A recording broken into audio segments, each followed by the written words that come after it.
Hello, Colin here. I have decided to try something. I have a book coming out in the next couple of months, TBD, release date. And I thought what I would do is once a week on Friday, I would make a video and I would talk about the writing process. I would talk about mental health. I would talk about my journey and why I wrote this book. And, you know, what I start off very explicitly in saying in the prologue to Epic Tiny Victories, a hopeful story about mental health, is I wrote this for you. I wrote this for you, and I know I don't know you, so that might sound odd, but let me explain what I mean. Statistically, chances are more likely than not that you yourself either are someone who wrestles with your own mental health, who is learning to manage aspects of your own mental health, or you know somebody and care about somebody who you would like to support who is in that realm. This could be something you see in yourself, something you see in your family, your relationship. This could be something you see in the workplace, in your organization. There's nowhere we can go that our mental health does not show up as a feature. And so I wrote this book with kind of two goals in mind in telling my own story. Number one, I wanted to be honest. I wanted to be as honest as possible about my journey. I'm somebody who has managed anxiety and depression throughout my almost my entire life, as far back as some of my earliest memories, and have learned how to, I like to say, thrive mostly with anxiety and depression. I have a cool job. I'm a public speaker. I've been a stand-up comedian. I've told stories on national radio and been featured in some cool publications. You know, I have a job that is somewhat public facing. I stand in front of audiences, and I thought that it might be interesting to just give a picture of what it's like to be somebody who is kind of doing well in a way and appears to be doing well, but behind the scenes and in my real life and almost all of my real life is having to be very diligent about good practices, good habits, getting support, self-care, taking care of myself, understanding my own brain and how it works. That is a requirement. That is not a negotiable thing. That is not an option for me. That is what I will manage my whole life. And I wanted to be honest about that. I wanted to tell you stories of tough times that I've had and also real breakthroughs that I've experienced. And the other goal is that I wanted the book to be funny.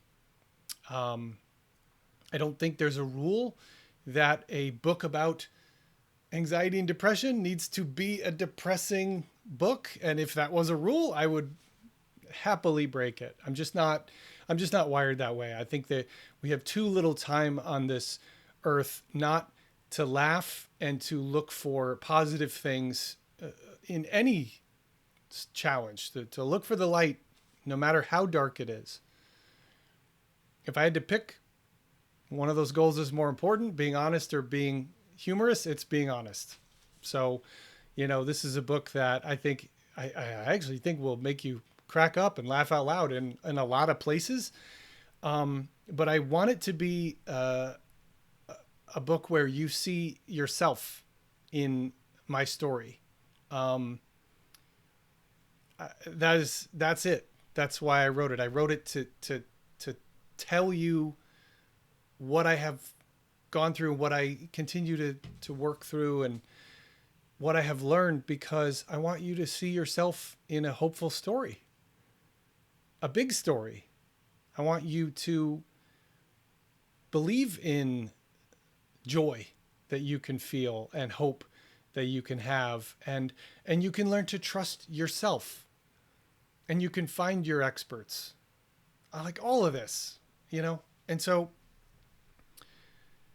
maybe that's enough. I've written a book. I'm a public speaker. I could talk a lot.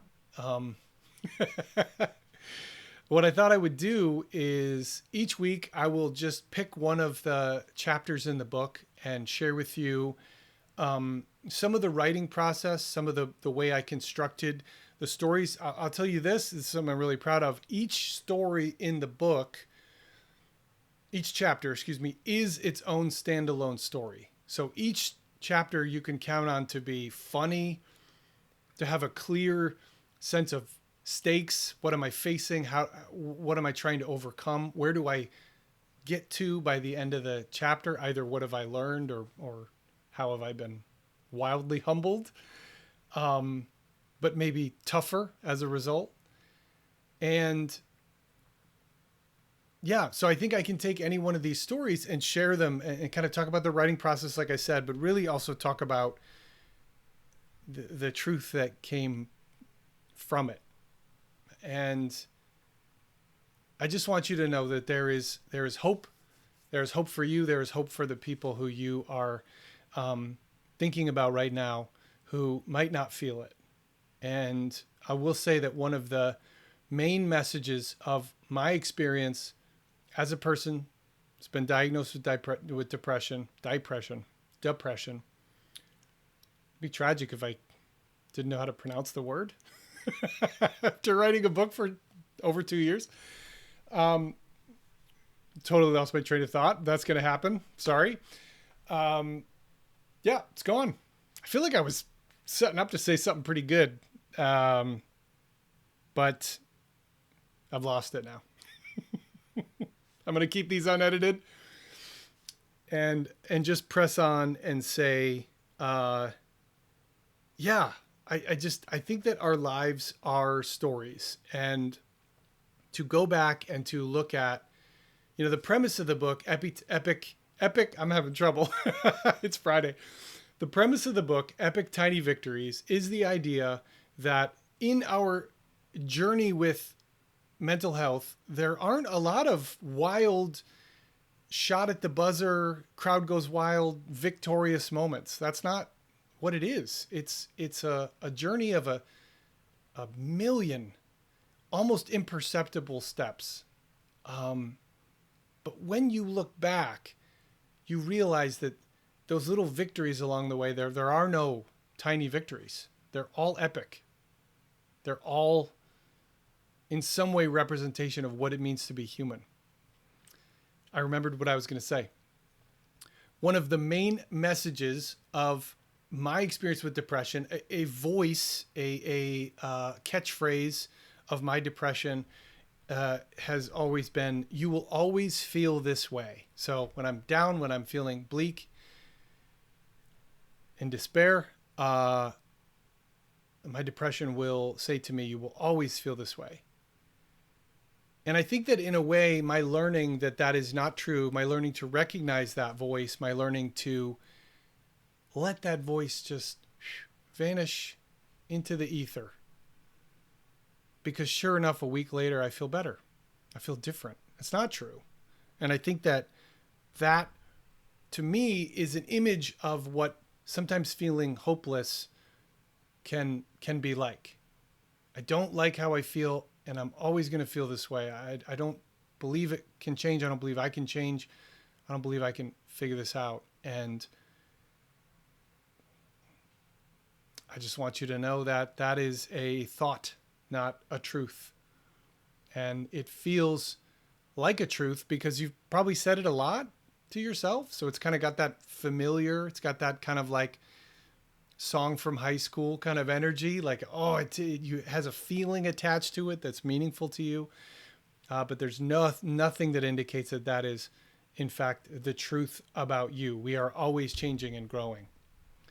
And so this book, I think, is just going to be a really fun time. And I'm proud of it. And I'm excited to be sort of closing in on the end of achieving the final version. And I can't wait to share it with you. And so if you like this, will you just click like, click subscribe, and I'll see you next Friday with another video. And I've got 34 chapters of this book that are all just like really fun and unique and whimsical and genuine and adventurous. And I can't wait to share them. And so next week I'll be back and I'll pick one to start us off. So thank you and Stay tuned.